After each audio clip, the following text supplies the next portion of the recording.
ለማይፈልገን ለኛ ቦታ ለማይሰጠን ለሚያጥላላን ምንም ለኛ ክብር ለሌለው ሰው እኮ ነው እኛ ሴቶች ቦታ እየሰጠን የሆነ መስዋዕትነት የምንከፍለው። ለምን እንዴ? እኛ ቆይ ባለ ትዳር ናት ባል አላት ካልተባለን ህይወት የለንም እንዴ? የሚጠላችሁን ሰው እንዴት ትወዳላችሁ? የሚያንቋሻችሁን ሰው እንዴት ታከብራላችሁ?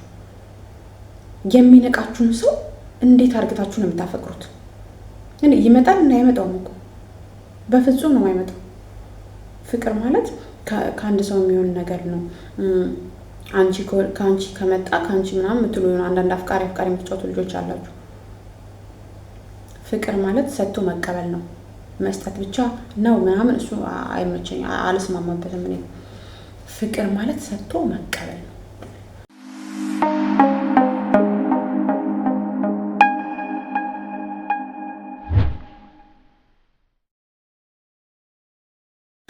ሰላም ሰላም ሰላም! ውድና የተከበራችሁ የማርካን ቲዩብ ተከታታዮች እንዴት ናችሁ? ደህና ናችሁ ወይ? ሰላም ናችሁ ወይ? አላችሁልኝ? አላችሁ? አለን እንዴት ናችሁ? ስራ፣ ጤና፣ ቤተሰብ ሁሉ አማን? አቃጣዮቻችሁስ እንዴት ናቸው? ደህና ናቸው? እኔ ያለሁላችሁ እግዚአብሔር ይመስገን፣ እግዚአብሔር ይመስገን ደህና ነኝ። ሁሉ ሰላም ነው፣ ሁሉ አማን ነው ከአንዳንድ ነገሮች በስተቀር ማለት ነውና ያው መቼም ጉዳይ አጣንም አጀባ አጣንም እኛ የህይወት ቅመሞች። ግን እኔ በጣም ማለት ነው ማለት የምፈልገው ነገር ቢኖር ምን መሰላችሁ? እኛ ቆይ ወደዚህ ቦታ ስንመጣ ማለት በጣም ስለሚገርመኝ ነው። ወደዚህ ቦታ ስንመጣ ልባችንን ተነጥቀን ነው ሸጠን ነው? በምን አይነት ሁኔታ ነው ወደዚህ ቦታ የምንመጣው? ማለት ራሳችንን ጠልተን ነው እንደምንመጣው? ልጅን አሳድጋታለሁ አልሰጥም አልኩት። አስፋልት ላይ ያለ ሰው ከረሜላ አንስቶ ምናምን ይሰጣል። ይሄ አሁን ባለቤቴ ማለት ነው። ለልጄ ምናምን ልጁን አዝላ ሱቅ ትወጣለች። ለልጁ ከረሜላ ይሰጣል። አሁን እሷ 9 ዓመት ከ5 ወር ምናምን ከ6 ወር እንደዚህ ትሆናለች። የእሷ ከረሜላ ይሰጣት ነበር። ይሰማኝ ነበረ። ከዛም እሷ ማስተማር አቅም አነሰኝ። ትምህርት እናስተምራት አልኩት። የሰው ልጅ አላስተምርም አለኝ። ተደብቄ ምናምን ከአረብ ሀገር ያመጣኋቸው ልብሶች ምናምን እየሸጥኩ ምናምን የእሷ ትምህርት ቤት አስገባኋት። ቁርአን መቅራት ትፈልጋለች። ከሷ እኩያ ምናምን ቁርአን ይቀራሉ። ግን ትምህርት ተከፍላታለሁ። ቁርአን ለማስተማር ለማቅራት አቅሙ የለኝም። ከዚህ በኋላ እናቴ የለችም፣ አትረዳኝም። ሌላ ጊዜ ምናምን ሁሉም ነገር ትረዳኛለች። እኔ ያለሁ ምንም አይከፋሽም ትለኝ ነበር። ከሞትኩም ያንቺ ነገር እንቅልፍ አይሰጠኝም። ከሞትኩበት ማሰጭኝት ላይ ነበረ። ግን አሁን የለችም። መሄድ አለብኝ ብዬ በኦፕሬሽን በሆንኩበት በ6ኛ ወሬ አረብ ሀገር ጀምሬ ሄድኩ። ከሄድኩ በኋላ ምግብ ስራ ነው ሄድኩት። 3 ሰራተኛ አለት ተብዬ ሄጄ እኔ ብቻ ቀረ። ፎቅና ምድር ስል ቁስሌ ተፈታብኝ። ባለቤቴ ደውዬ ነገርኩት። ቁስሌ ተፈቶብኛል ብዬ ነግሬዋለሁ። ግን አላህ ይማርሽ ይግደልሽም አላለኝም፣ አልጠየቀኝም። 8 ወር ከሰራ በኋላ አቃተኝ። ሰውነቴ ወፍራም ነው፣ ግን አሁን ውስጤ በጣም ደክሞታል፣ አቅቶኛልም። ለዛ ነው ወጣሁት እንጂ ሱቁን አገኛለሁ ብዬ አይደለም። ግን ከኔ የባሰ አለ።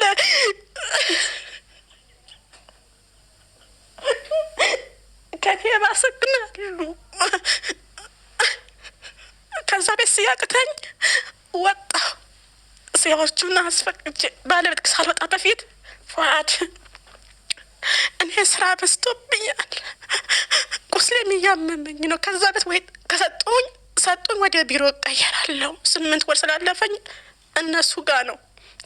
ደስ ካላቸው ወደ ቢሮ የሚመልሱን፣ ደስ ካላላቸው ደግሞ ወደ ሀገር የሚሸኙን። ግን ያንን ተስፋ እንዳላጣ ወይ ጠፋለሁ፣ ከቀየረችን ትቀይረኛለች አልኳ። ሰዎቹ ለመንኳቸው፣ ወደ ቢሮ ሄድኩ። ያው የወር ደሞዝ ምናምን ነው በሉኝ። 1 ወር ምናምን ወደ ቢሮ ምናምን በቃ 2 ወር ምናምን ወደ ቢሮ ጭካልኩ። በኋላ ይሄን ቤት ገባሁ። ይሄም በጣም ችግር አለ። የምትበይው ምግብ ራሱ አታገኝም። በጣም ራበን። ሻምፖ አታገኝም። ችግር አንዳንዴ ወገቤም እምቢ ይለኛል። ለልጆቼ የሆነ ነገር አላስቀመጥኩም። እኔ አሁን ህይወቴ ያስጠላኛል። ሴቷ ልጅ ለወንድሜ ነው ሰጠኋት። ግን አሁን ሳይ መኖሬ ምን ዋጋ አለው እላለሁ። ሞት ይሻለኛል እላለሁ። ከመጣ በኋላ ታመምኩ። ወር ከሳምንት ምናምን ይሆነኛል። ሐኪም ቤት ገባሁ። ወገቤ ያመመኝ ወገሻን ጋር ገብቻለሁ። መልሼ ደግሞ የአበሻ መድኃኒትን ገባሁ። የአበሻ መድኃኒት ቀበልን ቁጭ ብዬ ምናምን ከመጣሁን ትራንስፖርት የተበላሸብኝ እስካሁን አልቀመጥም ነበር። ግን ራሴን አይና ቁጭ ብዬ ምናምን ድካሜን አይና ለምን እኖራለሁ እላለሁ። ኖርም የልጆቼም አልጠቀምኩም። እንደዛ አይባልም ነው ኮሲቲ፣ እንደዛ አይባልም። በቃ አሁን ራሴን ያስጠላኛል። ብዙ በቃ መኖራችን ለሰው ነው፣ የሆነ ነገር ለሰው ነው። ለራሳችን ብለን የምናስበውና የምንሆነው ምንም አይነት ነገር የለንም ጋይስ። ለምንድን ነው እስኪ በዚህን ያህል መስዋዕትነት የምንከፍለው? ለምንድን ነው? እኛ የራሳችን ህይወት የለንም? ለራሳችን መኖር አንችልም? ሰው ስንወድ አብዝተን፣ ስናምን አብዝተን፣ ስናደርግ አብዝተን ለምንድን ነው? ኧረ ተው። መቼ ነው የምንማረው? ሚዲያ ላይ ዛሬ አይደለም፣ የዛሬ አመት አይደለም፣ የዛሬ 2 አመት አይደለም። እኔ ተውኝ፣ ትንሽ ጊዜ ነው ስደት የሚባል ሰው ከሚመጣበት ጊዜ ጀምሮ በባሌ ተበላው፣ ወንድሜ ተበላው፣ በእንደዚህ ይባላል። እና እኛ ራሳችን ወተን ሚዲያ ላይ ልክ እንደዚች ልጅ ካላለቀስን አናምንም እንዴ? አረ አንዳችን ከአንዳችን እንማር። አረ ጋይስ አንዳችን ከአንዳችን እንማር። እስከ መቼ ነው ለማይወደን ባል? እስከ መቼ ነው መስዋዕትነት የምንከፍለው? ለማይፈልገን ሰው ለምዶ መስዋዕትነት የምንከፍለው? እኛ ማንን? እኛ ክርስቶስ ነን እንዴ? ለማይፈልገን፣ ለእኛ ቦታ ለማይሰጠን፣ ለሚያጥላላን፣ ምንም ለእኛ ክብር ለሌለው ሰው እኮ ነው እኛ ሴቶች ቦታ እየሰጠን የሆነ መስዋዕትነት የምንከፍለው። ለምን? እውነት ላይ ጥያቄ ይሆንብኛል ብዙ ጊዜ ስደት ላይ። እኔ አንጀቴን የበላችሁ ጌታ ትላንት ሰማት በጣም ያሳዘነችኝ። አስባችሁታል? በጣም ያሳዝናል። አስቡት፣ ኦፕራሲዮን ሆና ወልዳ የ6 ወር ልጅ ጥላ ስደት ብላ መታ ስፌቴ ለቆብኛል፣ ፎቅታች ስል ስፌቴ ለቆብኛል ብላ ስትል ምንም አይነት ስሜት ለዛ ነገር ኖሮት ያላመነና ነይ ይበቃል፣ ነይ እኔ እንዴት ሞኛ ኖርሻለሁ ያላለ ወንድ ባል ነው እንዴ? አይደለም።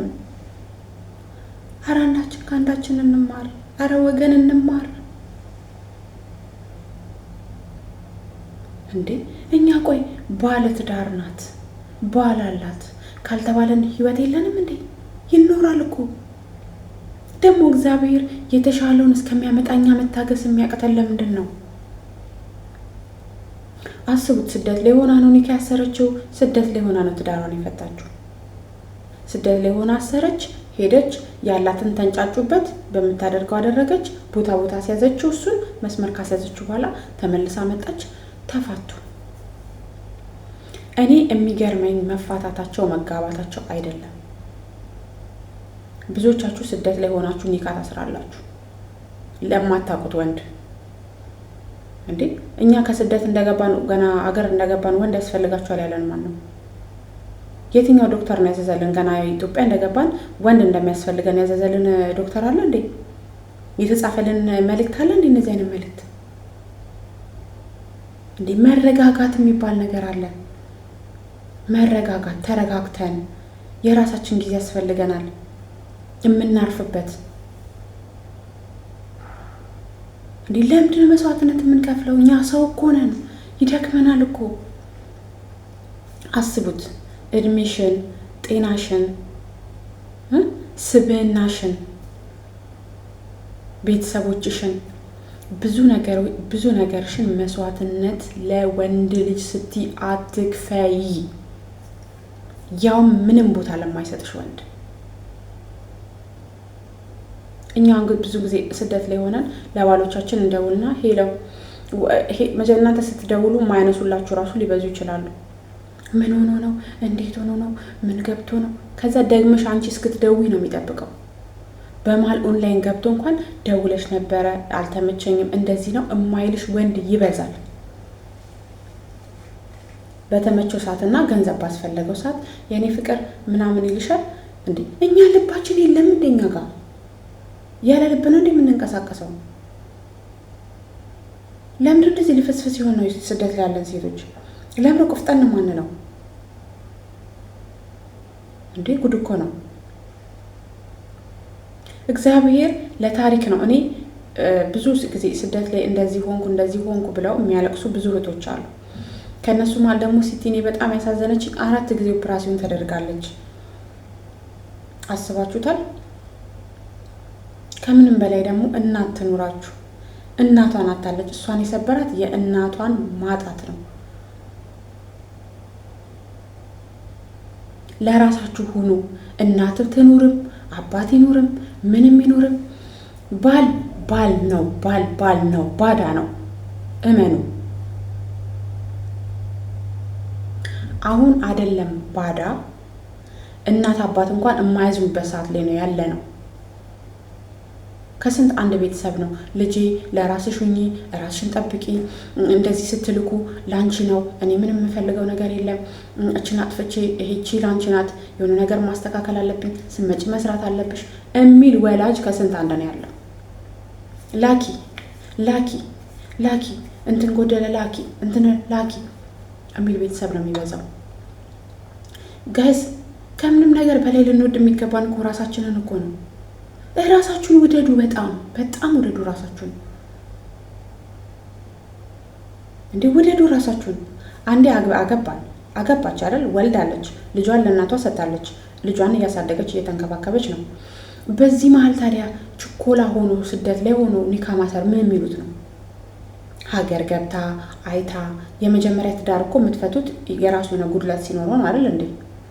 ሁለተኛውን ለማስተካከል ማየት ያስፈልጋል። እውነት ትዳር ይሆናል ወይ ነውስ እንደዛ ወልጅ የሚበትነኝ ሰው ነው ያለውን ነገር በደንብ አጣርታ ነው ትዳር መመስረት እንጂ ስደት ላይ ሆና ሁለተኛ ጥፋት ኒካ እሱንም ካደረገች በኋላ ይሁን ትዳር ይሆነኛል ብላ እንበለው ቤት ይሆነኛል ብላ አደረገች፣ ገባች።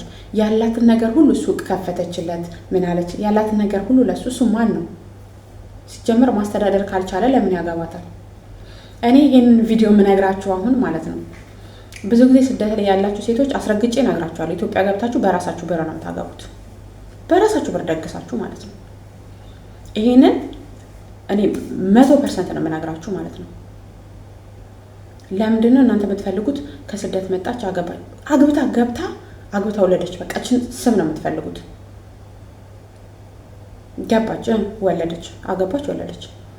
በራስሽ ብር ትደግሻለሽ፣ በራስሽ ብር ታስልኪያለሽ፣ በራስሽ ብር ያለው ነገር ታረጊያለሽ፣ ትጋቢያለሽ። አምሶልዲ ማስተዳደሪያ ሳይኖረው ማለት ነው። ከዛ ልክ ያ ብር ሲያልቅ ያ ብር እስከሚያልቅ አንድ ልጅ ትወልጃለሽ። ከዛ ለቤተሰብ ሰጥተሽ ትመጫለሽ። አንዳችን ከአንዳችን እንማር ጋይስ። ግዴታ ሁላችን ሞተን ሚዲያ ላይ ማልቀስ አለብን እንዴ? ተደራጅተን ግዴታ እንደዚህ ሆነን እንደዚህ ገብተን ብለን ማለት አለብን እንዴ? አንዳችን ከአንዳችን እኮ ልንማር ነው የሚገባን። ያዢ ገንዘብሽን ያዢ። ገንዘብሽን ስትይዢ አይደለም ሌላ ነገርና ራስሽ ጠንክረሽ ያለሽበትን ስትይ ገፍቶሽ ሄደው ሁሉ ይመጣል። ገንዘብ ነዋ ገንዘብ። ታዲያ ለምንድን ነው እኛ ወንድ እየገዛን የምናገባው እንዴ? እዚህ ሽንት ቤት አጥበን ስንት መከራ አይተን ከፍ ዝቅ ብለን ያገኘነውን ብር ተግባር ላይ ማዋል ሲገባን የማይረባ ልክስክስ ወንድ የምንገዛው ለምንድን ነው? ይሄ መግዛት ነው። አስቡት። ስደት ላይ ሆነች፣ ኒካ አሰረች፣ ገባች፣ አብረው መኖር ጀመረች። ቤት እንኳን አልነበረንም አለች፣ በራሷ ብር ተከራየች፣ እቃ ገዛች፣ መኖር ጀመሩ። ሱቅ ክፈችልኝ አላት። ባላት ነገር እጇ ላይ ባለችው ሳንቲም ሱቅ ከፈተችለት። ያለውን ነገር እዛ እየሰራ ከዛም በኋላ ድጋሚ መሰደድ ፈለገች፣ መጣች። ለምን? ስላጣች። ግን ይዛ ሄደችውን ገንዘብ በስርዓት ሴቭ ብታደርገው ከሱ ጋር የተጋባችበትን እዛ ጋር ለቤት ምናምን ብላ ከሱ ጋር ያጠፋቻቸውን ወጪዎች ስራ ላይ ብታውላቸው ዛሬ ላይ ሚዲያ ላይ ወጥታ ተከዳው ብላ ለማልቀስ አትበቃም ነበር። አሁን ይሄን ነገር ሁሉ የምነግራችሁ ሲቲ እኔ እሷን ተወቃሽ እያረኳት አይደለም። ተወቃሽ እያረኳት ሳይሆን ነገር ግን በሷ ነገር እኛ መማር መቻል አለብን። በሷ እኛ መማር መቻል አለብን። ጋይስ ልብ ይኑረን። እኛ ልባችን የት ነው ያለው?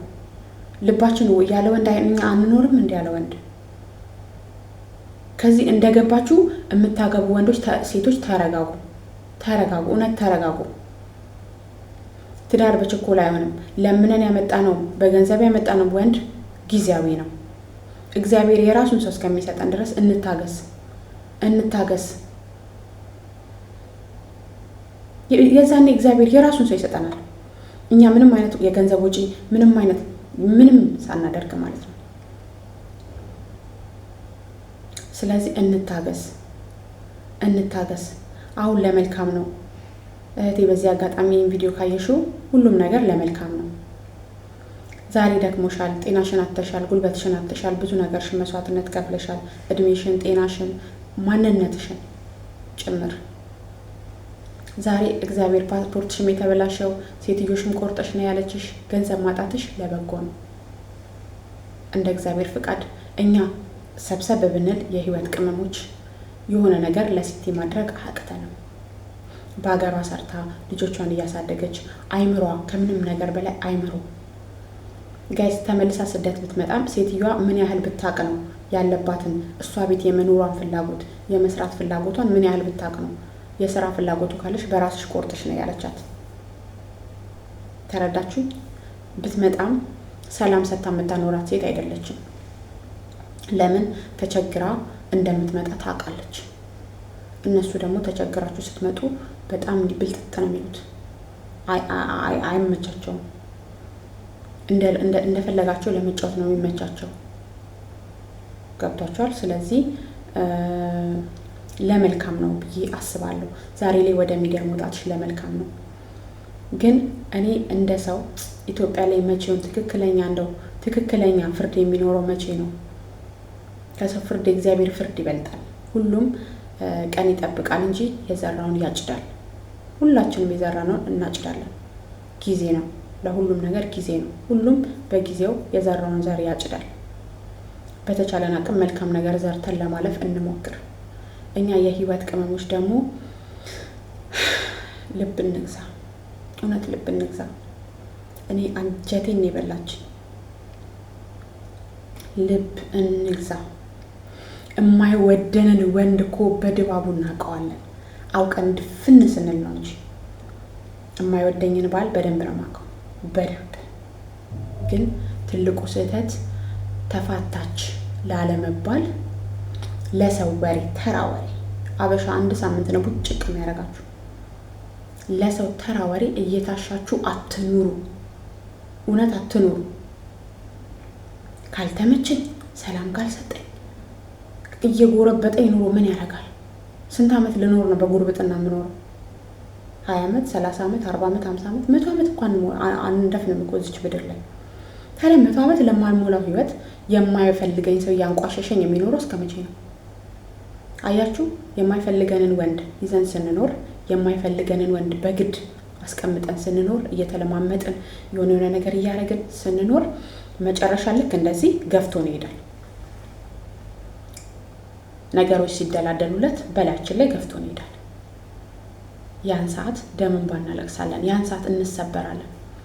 ግን ከመሰበራችን በፊት ራሳችንን እናስተካክል። ራሳችንን በደንብ እንየው። እኔ ማን ነኝ? እኔ ምን ጎሎብኝ ነው? ምን ጎሎብኝ? እሱን እለምነዋለሁ። ፍቅር እኮ ይሄ ፍቅር መስጠት ብቻ ነው ምናምን እኔ አላዳምጥም። ፍቅር ማለት እሱ እንደፈለገው እያደረገኝ፣ ፍቅር ማለት ምላሽ አይፈልግም ምናምን ላ። እኔ የምወደው ሰው ካልወደደኝ፣ እኔ የማፈቅረው ሰው ካላፈቀረኝ በደንብ ነው መጣላው። ከኔ ብቻ ፍቅር አይኖርም እንዴ? ሰው እንዴት የሚጠላውን ሰው እንዴት ይወዳል? እስቲ ንገሩኝ። እኔ በጣም ጥያቄ የሚሆንብኝ፣ የሚጠላችሁን ሰው እንዴት ትወዳላችሁ? የሚያንቋሻችሁን ሰው እንዴት ታከብራላችሁ? የሚነቃችሁን ሰው እንዴት አርግታችሁ ነው የምታፈቅሩት? እኔ ይመጣል እና አይመጣውም እኮ በፍጹም ነው የማይመጣው። ፍቅር ማለት ከአንድ ሰው የሚሆን ነገር ነው።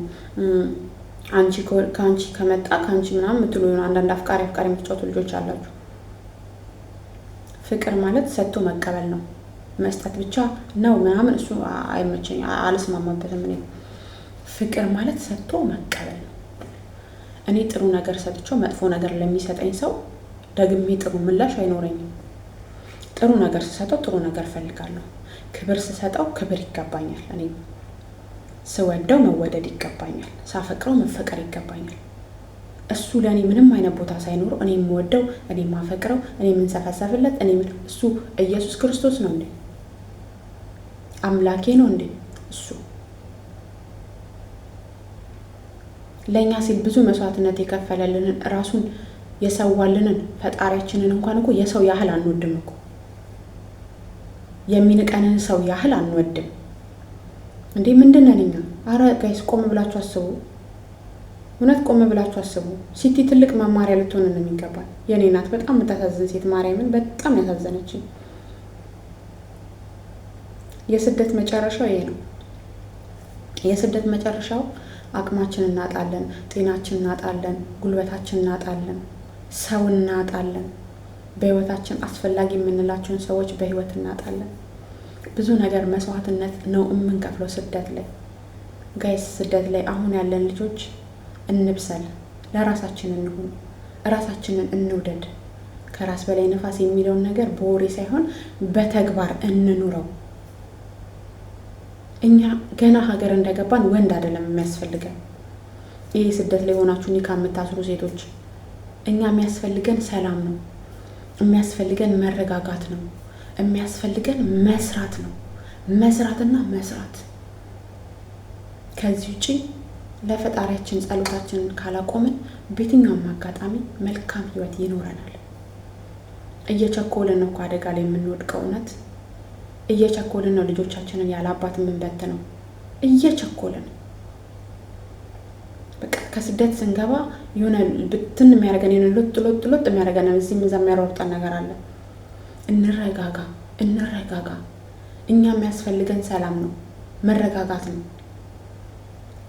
እዚህ እንዴት ሆነ እንደምንኖር እናውቃለን። ሀገር እንደገባን ከኤርፖርት ተቀብሎን እቤት ገብቶ እንደፈለገ የሚያነጥረን ወንድ ሳይሆን እኛ ማሰብ ያለብን ሀገር ስንገባ በፍቅር ተቀብለው በፍቅር ይሄ ሌላ ሪሌሽንሺፕ ውስጥ ሳይሆን ራሳችንን እንድናድስ የሚያደርገን ሰው ነው። ራሳችንን እንድናዳምጥ፣ ራሳችንን ስናዳምጥ ብዙ ነገር እንላለን። በነገራችን ላይ እኛ ሴቶች በደንብ ነው የምናውቀው። የማይፈልገንን የማይወደንን ሰው በደንብ ነው የምናውቀው። ግን የሆነ እንዴት ነው ካላገባች አልኖረችም ነው ካገባች ተፋታች ነው የሆነ በሰው ወሬና በይሉኝታ የምንጓዝ ህዝቦች እንበዛለን። እና ጋይስ ትንሽ ስለተሰማኝ የተሰማኝን ለማለት ያህል ነው። እስቲ ሚዲያ ላይ ማልቀስ በሲቲ ይብቃ። እስቲ ብዙዎቻችን ከሲቲ ህይወት እንማርና እራሳችንን ቆጥብ።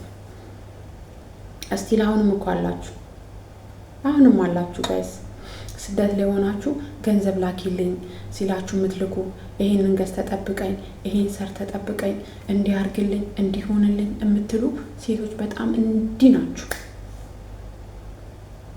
ሲቲ ለእናንተ መማሪያ ትሆናለች። ባሌ እኔን አሞኝ ራሴን አሞኝ ቁጭ ብሎ ቡናም ይሁን ቡና ውሃም ይሁን ውሃ የሆነ ነገር ካላቀበለኝ ትቶኝ በር ዘግቶብኝ ከሄደ ያን ሰዓት ነው ከባሌ ጋር መለየት ያለብኝ። ለህመሜ ለጭንቀቴ በሚያስፈልገኝ ሰዓት የሌለ ባል ከሆነ ምን ያደርግልኛል? ምን ያደርጋል? አለማወቋና ልጇን ለማሳደግ ያላት ጉጉት ነው እንጂ ከሱ ጋር መለየት የነበረባት የ6 ወር ህፃን ልጅ ጥላ መታ ስፌቴ ለቆብኛል ከላይ ታች ስል ስፌቴ ለቀቀ ስለው አላፊ ያርግሽ እንኳን አላለኝም ማለች። ይማርሽም ይግደልሽም አላለኝም ማለች። ያ ማለት አርፈሽ ስራሽን ስሪ ነው። ነገር ግን ከዛ በኋላ እየሰራች ያገኘችውን ገንዘብ ልካለት ተቀብሏል። አፈር የበላ መርዝ የበላ ማለት ነው። ወንድ አሰዳቢ፣ ብዙ ንጹህ ወንዶችን የሚያሰድብ ባለጌ እንሰሳ ማለት ነው። እኔ እሱ ብቻ አይደለም ደግሞ እሱ ብቻ ሳይሆን እንዲህ አይነት ወንድ አግብታችሁ የምትኖሩ ሴቶች ራሱ እንደው ትዳሩን እሳት ያርግባችሁ። እማታውቁ አታውቁም ነው። ግን አንድ ሰው ትዳር እንዳለው ህይወት እንዳለው ልጆች እንዳሉት እያወቃችሁ በመሀል የምትገቡ ሴቶች ህይወታችሁ እሳት ይሆንባችሁ። እሷ ቺኮ ስትገባ በማን ህይወት ነው? ማን ያቋቋመው ነው? መጠየቅ እኮ አለባት። እኔ ባል ሳገባ መጠየቅ አለብኝ። ሀብት ካለው ኬት የመጣ ነው? ሚስት ካለው ሚስት በተለይ ሚስት አረብ ሀገር ኖሮት እያወቃችሁ በዛ ቤት የምትገቡ ሴቶች እሳት ያርግባችሁ። ህይወታችሁ እሳት ይሁን፣ እንዲሁ እንደተቃጠላችሁ ነው። ምክንያቱም እየኖራችሁ ያላችሁበት ቤትና እየኖራችሁ ያላችሁበት ገንዘብ የዛች ሴት መሆኑን እያወቃችሁ ነው የምትኖሩት። አይምሯችሁ እያመነ ነው የምትኖሩት። በተለይ እሱ ስራ ሳይኖረው ነገር ግን እንደፈለገው እየመነዘረ የሚያኖርሽ ሚስቱ አረብ ሀገር መሆኗን እያወቅሽ የምትኖሪ ሴት ጌታ ምስክሬ ረመጥ ያርግባችሁ። ከልቤ ነው። በሴት ገንዘብ ለመብላት የምትቀመጪ ማለት ነው። ሴት ሆነሽ ስለ ሴት የማትረጂ ማለት ነው። እንዲሁ አገባች ሲባል እኮ የከሌ ባል ነበረ፣ ልጆች አሉት፣ ስምሽ ይነሳል እኮ ያንቺ። የከሌ ባል ነበረ፣ ልጆች አሉት፣ ሚስቱ አረብ ሀገር ስትሄድ ከሌና ገባ፣ ታሪክ ውስጥ ትካተቻለሽ እኮ አንቺም ማለት ነው። ግን አንቺ እንደዚህ የምታገቢዋ ሴት ሳትፈሪ የምትፈታዋ ሴት ግን ትፈራለች። ገና ለገና ፈታሽ ይሉኛል። አበሻ ትንሽ ነው የምንፈተፍተው፣ ፈትፍተን እናቆማለን። ስለዚህ ጋይስ ለራሳችሁን ወሬ ያበዛውባችሁ በጣም ይቅርታ። አንዳንዴ ካላችሁበት ሁኔታና የሆነ ነገር ስታዩ ስሜታዊ ትሆናላችሁና ሲቲን ሰዓት በጣም ስሜታዊ ሆኛለሁ። በዚህ አጋጣሚ ግን ሀቢባዬ በጣም ነው የምመሰግነው። ሀቢባ ጋር ተስፋ አይጠፋም። ሀዊ የኛ ሰው እግዚአብሔር ለመልካም ነው አንቺን ለኛ የሰጠን። እውነት ለመልካም ክበሪ፣ ልጆች ይብዙ፣ ዘርሽ ይብዛ። ማርያምን ስልክ ስታወራት ስሰማ ደስ አለኝ፣ እሷም ደስ አላትና የዚህን ያህል የሴትነት ሽንትን ተሰምቶሽ እኔ ውስጤ ማለት መጀመሪያ እያሰብኳት ነበረ እንደው ሀቢባ ጋር ብትደርስ ብዬ ማለት ነው። እና እኛም ደግሞ ባለን አቅም እንድትቆም እናረጋታለን። ያው ሀቡዬ በዚህ አጋጣሚ በጣም ነው የምንወድሽ። እኛ የህይወት ቅመሞች በጣም ነው የምንወድሽ፣ የምሬን ማለት ነው። ምክንያቱም ሴት ለሴት ስትቆም ደስ ይላል። እኛ አንሰማም እንጂ እኮ ሀቢባ ቤት ራሱ ታሪካቸውን የሚያወሩ ልጆች ከነሱ ብዙ ነገር መማር እንችላለን።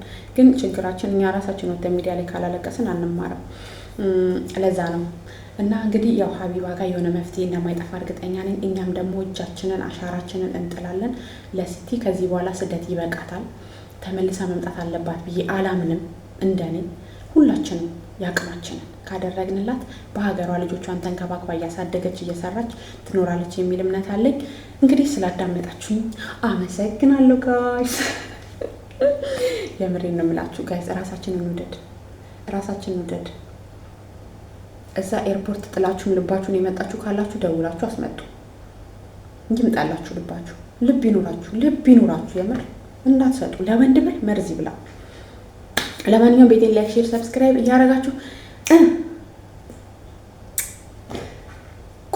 ቆዩ አልልም፣ ቆይታችኋል። በቃ አንቺ አልላችሁ ነው። ግን ላይክ፣ ሼር፣ ሰብስክራይብ ስላደረጋችሁ አመሰግናለሁ ነው የሚባለው ማለት ነው። መልካም ቀን ይሁንላችሁ። በቃ ዳይ ወደ ስራ። እናቴ ስንሰራ እኮ ነው የምንከበረው። ስለዚህ ወደ ስራ። ያው እስካሁንም አወራሁ አይደል እንዴ? እሱም ቁም ነገር ነው። አሁን ደግሞ ወደ ስራ ባይ። ይህ የማርክ አንቲቪ ነው። ሰብስክራይብ ማድረግ እንዳይረሳ። እወዳችኋለሁ። እራሳችሁን ጠብቁ።